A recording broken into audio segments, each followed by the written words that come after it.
ገና በጠዋቱ ጉድ የሚያስብሉ ዜናዎችን ሰምተናል። እባብ አዲስ አበባ ውስጥ እንደሚሸታ የምርን ትላንትና በተመረቀው የታዋቂና አንጋፋ አርቲስቶች ሐውልት ምክንያት የሃጫሉ ሁንዴሳ ወንድም ተቃውሞ አሰምቷል።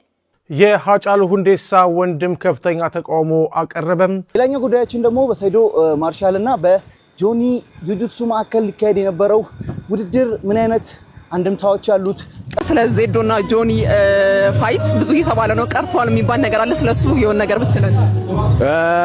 ሌላኛው ዜና ደግሞ በእሸቱና በባምቢ ማዕከል የተፈጠረው የሰሞኑ ሽኩቻ የመጨረሻዎቹ ጉዳዮች ምንድናቸው? እሸቱ ይቅርታ የቀበት መንገድ ልክ ነው ወይ የሚለው ነው። ለመጠየቅ ወስኛለሁ እና የኢትዮጵያ ሕዝብ በእውነት ይቅርታ ጠይቃለሁ እስካሁን ስለዘገየው። እንግዲህ የዛሬ ፕሮግራማችንን ምንሰራላችሁ መንገድ ላይ በሳይክል እንግዲህ ወደ ስራ እየሄድኩ ነው። ይህን ቻናል ሰብስክራይብ ያላደረጋችሁ ሰዎች ሰብስክራይብ እያደረጋችሁ ቤተሰብ እንደሆኑ እንጠይቃለን። አሁን ቀጥታ ወደ ዜናዎቻችን እንሄዳለን። ለተባለው ስለ ዜዶና ጆኒ ፋይት ብዙ እየተባለ ነው፣ ቀርቷል የሚባል ነገር አለ። ስለሱ የሆነ ነገር ብትለን። እየተነጋገርን ነው። ያው ባንዴ ነገር የሚሆን ነገር አይደለም፣ ግን 50-50 ነው። አክቹሊ 80 አይሆንም 20 ይሆናል። የሰይዶና የጆኒ ጁጁትሱ ፋይት እንግዲህ አነጋጋሪነቱን ቀጥሏል። አሁን እንግዲህ አዲስ መረጃ ያወጣው እዚህ ጋር ቪዲዮ ላይ እንደምታዩት የስዌት ቦክስ ባለቤት ጌች አንድ ኢንተርቪው ሰጥቶ ነበር። እዛ ኢንተርቪው ላይ የተናገረው እንግዲህ 80-20 ሊሆን እንደሚችል ነው።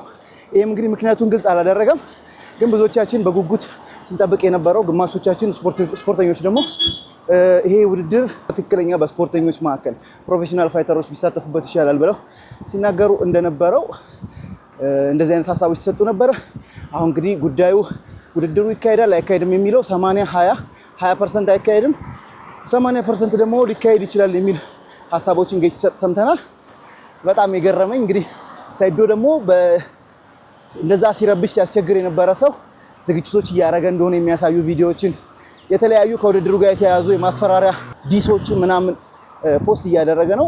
በዛው ደግሞ ጆኒ ጁጁትሱ ደግሞ በተሻለ መጠን እኔ ቤልት ስላለኝ እሱ መጀመሪያ ከንቃተ ህሊና ጋር ይወዳደርና ከዛ በኋላ ከኔ ጋር ውድድሩ ማድረግ ይችላል የሚል አይነት ሀሳብ ሲሰጥ ሰምቷል አንድ ላይ ቪዲዮ ላይ።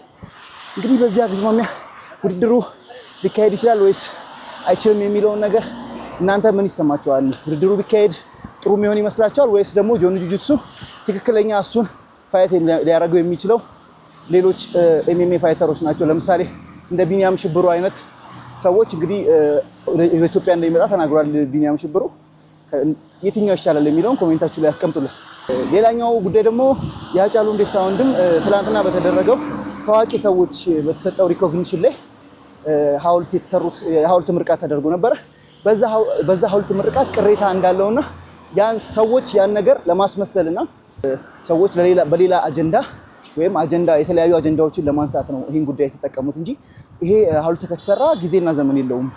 ለዚህ በዚህ ሰዓት መነሳቱ እንግዲህ ሊጠቀሙበት የፈለጉት ነገር አለ የሚል አይነት ሀሳብ ሲሰጥ ተስተውሏል። በጣም ዲስአፖይንትድ ሆኖ በጣም በመከፋት ነበር ይህን ሀሳብ ሲሰጥ የነበረው ሀሳቡንም የሰጠው ማለት ነው። ሆኖም የድምፃዊ ሃጫሉ ሁንዴሳ ወንድም ሲሳይ ሁንዴሳ በጽሁፍ ባስተላለፈው መልእክት ምርቃቱን ድራማ ሲል የጠራው ሲሆን ዝምታን እንደ መስማማት ለሚቆጥሩ አላቂ ሳሚዎች መልስ መስጠት ግዴታ ነው ብሏል። የሃጫሉ የመታሰቢያ ሐውልት ለእይታ ክፍት ሆኖ ከከረመ 1 ዓመት ቢሆንም ዛሬ እንደ አዲስ ይፋ ሲደረግ የድራማው ሌላኛው ክፍል መሆኑን ለመረዳት ቀላል ነው በማለት የመንግስትን እርምጃ ክፉኛ ተችቷል። ከሃጫሉ ሁንዴሳ ሞት በኋላ የሱ ወዳጆች ነን ብለው የተለያዩ ፋውሎችን ሲሰሩ እንደነበረ የሚያሳይ ነው። ሙሉ ለሙሉ ለመናገር ቪዲዮ ግልጽ አይደለም፣ ግን በተረዳሁት መንገድ ይሄ ይመስላል። የሃጫሉ ምርጥ ስራ ለመዘገብ የታሰበ አይደለም፣ ሌላ የራሱ አጀንዳ የያዘና ጠቃሚ ያልሆነ ነው የሚል አይነት ሀሳብ ሰጥቷል። በዚህም በጣም እንደተበሳጨና ከዚህ በኋላ ዝምታውን መስበር እንዳለበት እስካሁን ነገሮችን በዝምታ ሲከታተል እንደነበረ ነው የገለጸው። እንግዲህ የንዴቱ ምንጭ ምን እንደሆነ ግልጽ ባይሆንም ይህን ሀሳቡን ገልጿል ማለት ነው። እናንተስ እንግዲህ ስለ ትላንትናው ፕሮግራም ምን አይነት ሀሳብ አላችሁ የሚለው ዲስከስ እናድርግበት፣ ኮሜንት አድርጉ ለማለት እወዳለሁ።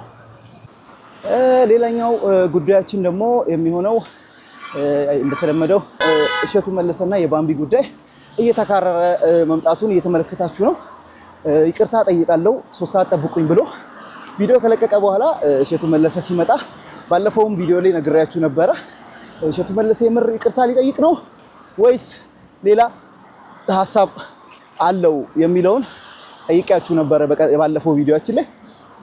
እንግዲህ እንዳየነው እንደተገመተው እሸቱ ወደኋላ አልመለስም፣ እንደውም ከዚህ በኋላ እንደዚህ አይነት ተግባሮችን አጋልጣለሁ፣ እስካሁንም በመቆየቴ በጣም ይቅርታ ጠይቃለሁ ብሏል። ለመጠየቅ ወስኛለሁ እና የኢትዮጵያ ሕዝብ በእውነት ይቅርታ ጠይቃለሁ እስካሁን ስለዘገየው። በእውነቱ ድሮ ነበር እኮ እንዲህ አይነት ፕሮግራም መጀመር የነበረብኝ ወገን። ስንት ጉድ እኮ አለፈ። ስንት ኖርማል ያልሆነ ነገር ኖርማል እንዲመስላቸው ተደረገ። ኃጢአት የክብር ልብስ ሆኖ ቤታችን በር ዘግተን የምንሰራው ኃጢአት ሳያንስ አደባባይ እየወጣ ኃጢአትን ጌጥ አደረገው እና በእውነት እኔ የኢትዮጵያን ሕዝብ ይቅርታ ጠይቃለሁ። እንደ ሚዲያ ባለሙያ ብዙ አቅም እንዳለውና መስራት እንደሚችል ወጣት ይህን ፕሮግራም ገና ድሮ መጀመር ነበረብኝ። እግዚአብሔር በሰጠኝ ጸጋ ተጠቅሜ እናንተን በድፍረት ፊት ለፊት ማገልገል ነበረብኝ። እስከዛሬ እንግዲህ ብዙ ነገር እያቃጠለኝ፣ ብዙ ነገር አንጀቴን እያሳረረው ዝም ብዬ ቆይቻለሁ። ከዚህ በኋላ ግን እስከ መጨረሻው እውነቱን የማወጣበት ፊታችሁ የምቆምበት ኖርማል ያልሆነ ነገር ሚዲያ ላይ ሲሰራ ኖርማል አይደለም የምልበትን አቅም እንዲሰጠኝ እባካችሁ በጸሎታችሁ አግዙኝ ነው። በዚህ በጣም በሚገርም ሁኔታ የኢትዮጵያ ሕዝብ ያለበትን ኮንዲሽን ነው የሚያሳየው። የኢትዮጵያ ሕዝብ በቃ ወደ ጮህበት ወይም ሆ ወዳለበት አብዛኛው ሰዎች የመሳብ አዝማሚያ ያላቸውና እነዛን አዝማሚያዎች ነው ያየንበት። ምክንያቱም እሱ ይሄን ሐሳብ ከተናገረ በኋላ በጣም ብዙ ሰዎች ድጋፋቸውን ለእሸቱ አሳይቷል። ትክክለኛ ሐሳብ ነው የተናገረው፣ ምንም የደበቀው ነገር የለም እና ለልጅቷ ተግባሯ ነው ይሄን እንድታረግ ያደረጋት የሚሉ ሐሳቦች ሲነሱ ሰምተናል። እንግዲህ እሷ ደግሞ በመጨረሻ ራሴን ይቅርታ ስላስጨነቅኳችሁ ራሴን አረጋግቼ በተሻለ ኃይልና ፓወር ተመልሼ እመጣለሁ የሚል አይነት ስቶሪ አጋርታለች። ይህ ማለት እንግዲህ ያው ከዚህ በፊት እንግዲህ አልመጣም ከዚህ በኋላ በዚህ ፕላትፎርም ላልመጣ እችላለሁ፣ ወደ ዩቲዩብ ልሄድ እችላለሁ የሚል ዜና ተናግራ ነበር። አሁን እንግዲህ ሐሳቧን ቀይራ ወደዚህ መምጣቷን የሚያሳይ ነገር ያሳያል ማለት ነው። እንግዲህ እዚህ ሐሳብ ላይ ስንናገር የእሸቱን ቪዲዮ ሙሉ ነው አይቼዋለሁና በጣም ነገሮችን በብስለት የሚያደርግ ሰው እንደሆነ ተረድቻለሁ። ምክንያቱም እንግዲህ ብዙ ሰዎች እስካሁን ባየናቸው የሆኑ ተቃውሞዎች ሲገጥማቸው ወዲያው ወደ ሶሻል ሚዲያው መጥተው ሐሳባቸውን ትተው ሪግሬት አድርገው ይቅርታ ሲጠይቁ ነው የምናውቀው። ነገር ግን እሸቱ መለሰ የሄደበት መንገድ እንደውም አልተናገርኩም የሚቀረኝ ነገር አለ ነው የሚለው። ይሄን ሐሳብ እኔ የምስማማው ነው። ሌላ ደግሞ ያው እሸቱ ቪዲዮ ላይ ከተካተቱት ነገሮች ውስጥ ሌላ መጠቅስላችሁ በሌብነት የቤተክርስቲያን ብሮችን በልታል፣ ተጠርተን ቢያልክባቸው ቦታዎች አሉ የሚሉ የተለያዩ ወንጀላዎችን ስናይ ነበር። የባምቢ ቪዲዮ ከተነሳ በኋላ የተለያዩ ተቃዋሚዎች ይህን ሐሳብ ሲያነሱ አይተናል። እንግዲህ ለሱም መልሱን ሰጥቷል። እንዴት የቤተክርስቲያን ገቢ ማሰባሰቢያዎችን በምን አይነት ጥንቃቄ እና በምን አይነት ቢሮክራሲ እንደሚያደርግ እንግዲህ አሳይቷል ለሰዎች። ወይም ከዚህ በኋላ ግልጽ ላድርግ፣ ሰዎች ይህን ሰምተው እኛን ማጥመድ እንዳይጀምሩ ነበር እስካሁን ዝም ያልኩት። ከዚህ በኋላ ግን እንደዚህ አይነት ስራዎችን ስላቆምን አሁን ሐሳቡን ልንገራችሁ ብሎ ይሄ እንደዚህ በዚህ አይነት መንገድ ነው የምንሰራው ብሎ እነዛን ሐሳቦች እንግዲህ እነዛን ፖይንቶች ወይም ነጥቦች አጋርቷል ማለት ነው።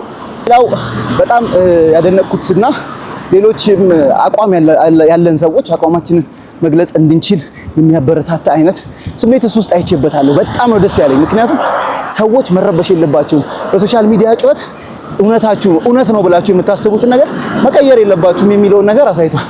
ምንም እቺ ልጅ ተጎድታለች ተብሎ የተለያዩ ሰዎች ቢጮሁም የምታመጣው ጉዳት ግን ሶሻል ሚዲያ ላይ ኖርማል ያልሆኑትን ነገሮች ኖርማል አድርገን እንድንቀበልና ለኔክስት ጄኔሬሽን እንደዚሁ በተጣመመ መንገድ እንዲያድግ የሚያደርግ መስመር ያመጣልና ይህም በማድረጉ እሸቱ ሊመሰገንም እንደውም ሊሸለሙላ ይገባዋል ባይ ነኝ ማለት ነው።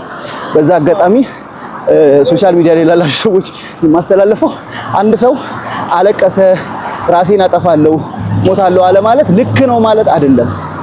ለዚህ ይሄን እያሰብን ሁላችንም እንድንጓዝ እፈልጋለሁ። በመጨረሻ በጣም ብዙዎችን ያስደነገጠው በጣም ሰዎችን ሲያነጋግር የነበረው የሳምንቱ ጉዳይ ደግሞ እባብ አዲስ አበባ ውስጥ እንደሚሸጥ ታውቃለህ? የምርን እባብ ይበላል? መሀል ቦሌ ላይ እባብ ይሸጣል። የእባብ ሾርባ አለ። ሾርባ? ጭራሽ ሾርባም አለው። ሾርባ የዶሮ እግር እሱም በልቼዋለሁ። በጣም ጣፋጭ ነው። ይጣፍጣል። ስጋ አለው ከምታስቡት በላይ። ዶሮዋ እግሯ ላይ ከዚህኛው በላይ ጥማ በጣም በኢቢኤስ የቃጠሎ ጨዋታ ላይ አንድ ፕሮግራም ቀርቦ ነበረ። ሁለት የምግብ ሪቪው የሚሰሩ ሰዎችን እንደ ውድድር አቅርበዋቸው ነበር። እንደምታውቁት የቃጠሎ ጨዋታ ማለት የሚያቃጥል ነገሮችን እየበሉ የተለያዩ አይነት ሀሳቦችን የሚያነሱበት ፕሮግራም ነው ኢቢኤስ ላይ። እዛ ፕሮግራም ላይ እንግዲህ እሱ ምንድነው አዲስ አበባ ውስጥ የእባብ መረቅ የሚሸጥበት ሬስቶራንት አለ የሚል ዜና ሲናገር ሰምተናል። በጣም ብዙ ሰዎችን ያስደነገጠና አንዳንዶችንም ያስቆጣ ነው። ምክንያቱም ይሄ ከባህላችንና ከእንግዲህ ከአስተሳሰባችን ውጭ የሆኑ ነገሮች አዲስ አበባ ውስጥ መገኘታቸው ሰዎችን እንትን ብሏል። በጣም ይባስ ብሎ ደግሞ ይሄን ተናግሯል። በጣም በረሮ ቀምሻ ቃለው ላይ አዎ። ምን ይላል በረሮ? ተቆልቶ ስለሆነ በጣም አሪፍ እንትን ነው። በቃ እያወራህ ምናምን ከቡና ጋር በተለይ ይጠቀሙታል። ይሄ ሁሉ ነገር የምነግራችሁ አዲስ አበባ ውስጥ ነው። እዚህ እሱ እንግዲህ እንዳያችሁት እንደተናገረው የበረሮ ቆሎ ቀምሶ እንደሚያውቅ ተናግሯል። ምን ነው የሚለው ስለው እንደውም ቴስቱ በጣም አሪፍ ነው። እንደ ቆሎ እንደ ስናክ የሚጠቀሙት እዚሁ አዲስ አበባ ውስጥ ይሸጣል የሚል ሀሳብ ሲናገር ሰምቷል። እንግዲህ ብዙ ሌላ ነገሮችም እንደሚሸጡ ከዚህም የባሱ ነገሮች እንደሚሸጡ ተናግሯል። ግን እኔ የማይበት እንግዲህ አዲስ አበባ ኢንተርናሽናል ከተማ እንደመሆኗ የቻይና ሬስቶራንቶች፣ የተለያዩ ሀገራት ሬስቶራንቶች ራሳቸው እዚህ ሀገር ከፍተው ይንቀሳቀሳሉ ለራሳቸው ዜጎች በማሰብ ማለት ነው። ለዚህ በዛ አጋጣሚ የተፈጠረ ይመስለኛል እንጂ አንዳንድ ሰዎች እንደተረዱት ለኢትዮጵያኖች ገበያ ወይም ለኢትዮጵያ ገበያ የቀረበ ነው ብዬ አላስብም። ግን አብዛኛው ሰዎችን በጣም ያበሳጫቸው ሰዎች አሉ። እንዴት ኢትዮጵያ ውስጥ እባብ ይሸጣል የሚል ሀሳብ ያላቸው። እንግዲህ የመብላት ፍላጎት ያለው ሰው የመብላት መብቱን እንደተጠበቀ ነው። እንግዲህ የእባብ መረቅ ምን ይላል የሚለው ነገር እስቲ አንድ ጥያቄ ወደ እናንተ ላምጣ። የእባብ መረቅ ተመገቡ ወይም ለ15 ቀን ያለ ምግብ ትቆያላችሁ ብትባሉ የመብላት ቴንደንሲያችሁ ነው ትበላላችሁ ወይ የሚለውን ጥያቄ ያዙልኝ። እንግዲህ የሳምንቱ ወሬዎቻችን እነዚህ ናቸው። ምን ሀሳብ አላችሁ? የትኛው ተመቻችሁ? የትኛው ላይ ተቃውማላችሁ የሚለውን ነገር ኮሜንት አድርጉልን። ሰብስክራይብ አድርጉ፣ ላይክ አድርጉ፣ ሼር አድርጉ። ሁሉንም መደረግ ያለበትን በሙሉ አድርጉ። ላይፍ ኦፍ ቤቤ ነው። ከዚህ በኋላ በሳምንት 4 ቀን እየመጣን የእናንተን ትኩሳት እንተነትናለን፣ እናመጣለን። ያልሰማችሁትን ዜናዎች በሙሉ እናሰማችኋለን፣ እንዘረዝራለን ማለት ነው። እንወዳችኋለን። ከሳምንት አብራችሁን ቆዩ። እኔም መድረስ የሥራ ቦታ ይደርሻለሁ። አሁን እንግዲህ ወደ ስራ። ሰላም ብያለሁ። እንዴት ነው?